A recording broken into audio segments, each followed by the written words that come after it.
What's up, guys? So I'm going to do 10.5. So I'm going to do 10.5 on my iPad. So the circles are not going to be perfect, the lines won't be perfect, and my writing is not going to be perfect either, so oh well, just adjust with it, I guess. 10.5 is angle relationships.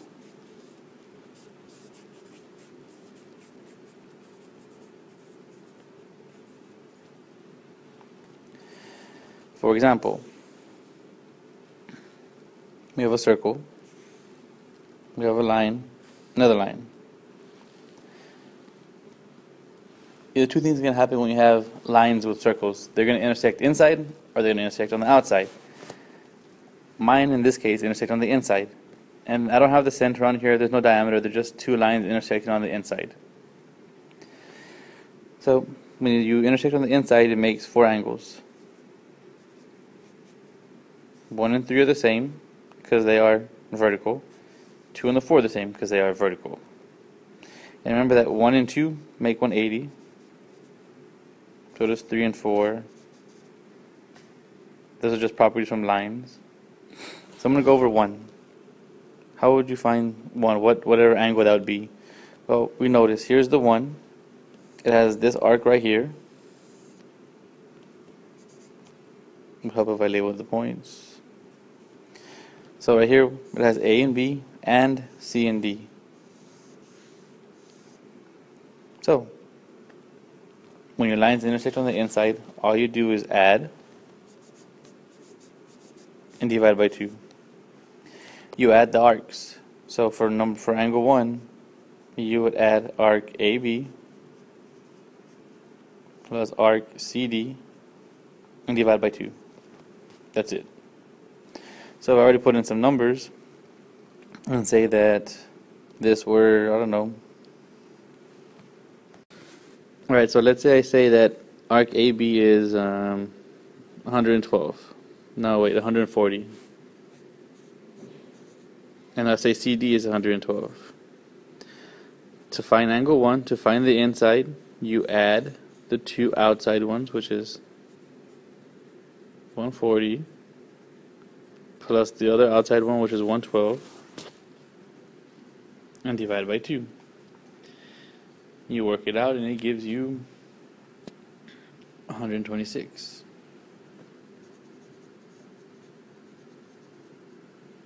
So this is 126 degrees.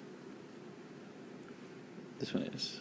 Which means that this is 126, because they're vertical angles. And if it wanted you to find the angle that went here, you would just subtract it from 180, but I'm not asking you for that. Now, pretty simple. You add and divide by 2. Let's try another one where it's not so simple. Well, it is simple, just more work to do. Same thing. Two lines intersecting on the inside. Except on this question, my x was right here. Well, that's not x. X was right here. X was on the inside. On this one, I'm going to put x on the outside. So I'll put x like right here. That's x. I'll say this is 144. And to really throw you off, I'm going to say that this is 52. And you're right. They're intersecting on the inside. So you would think just to add and start dividing, but you can't. Because this 52 right here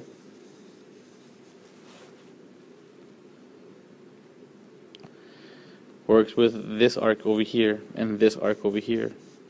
We don't have those arcs. We have the other arcs, so it throws everything off. But if we get 180, subtract it from 52, or subtract 52 from 180, it's going to give us the angle right here, which then helps us. It gives you 128.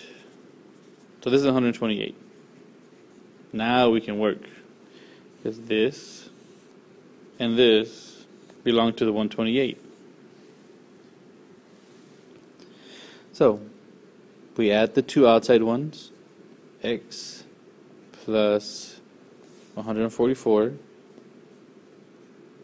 divided by 2, and it gives you the middle number, and we know the middle number to be 128. And here is the problem if you suck at math. It says divided by 2. How do you get rid of divided by 2? Because this 2 bothers me.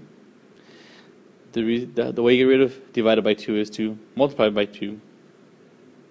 So times 2, and then times 2 to the 128. Those go away. X plus 144 equals 256. Subtract the 144. And X is 112. So all that to find that this angle here, or this arc way over here, is 112.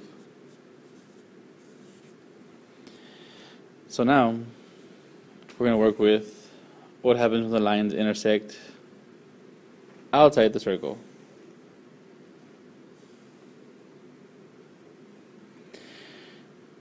If they intersect on the inside, you add. If they intersect on the outside, you're going to subtract.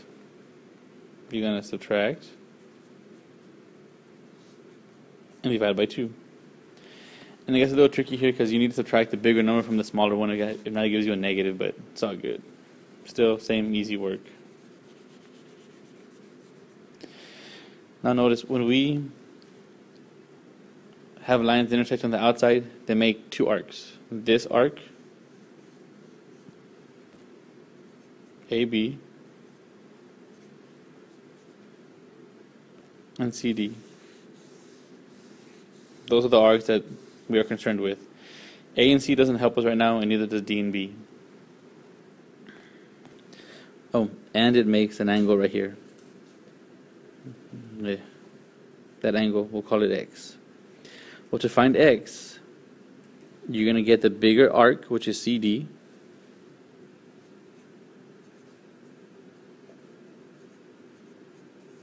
and subtract it, and AB. So you always get the bigger one minus the smaller one. Oh, and then divide by 2. I almost forgot. Pretty simple. So let's say I want to find X, and I tell you that this is 170, and this one is 72. Well, we subtract the 2 outside ones, subtract them, and divide by 2. And it gives you the X on the outside. If you work it out, it's going to give you 49. So X is 49. Alright, so on this one, just like the other question, I'm going to change it around.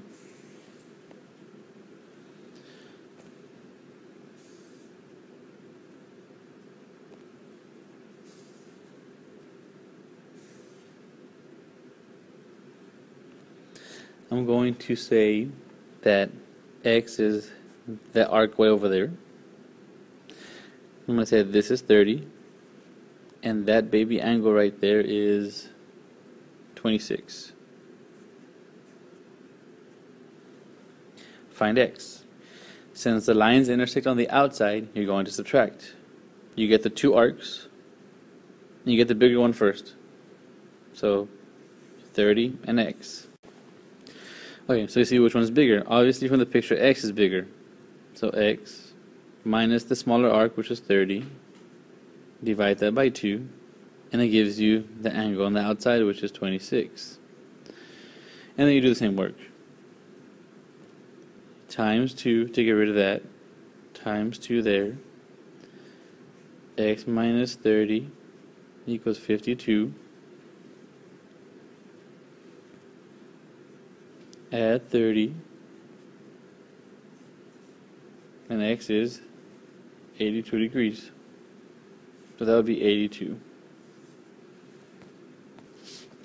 And the last thing I want to go over is pretty much what we went over yesterday when you watched my video 10.4, but it's just a little bit different.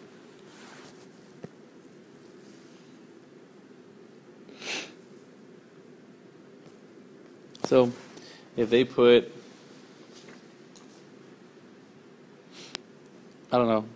put right there angle 1 and angle 2 over here. The same thing applies. If this is 30, to go out, it's times 2 still. It's 60. And if this was 120, to go back in, you divide by 2. So that would be 60. It just looks different, but it's still the same work from yesterday. So that's pretty much it. Alright guys, laters.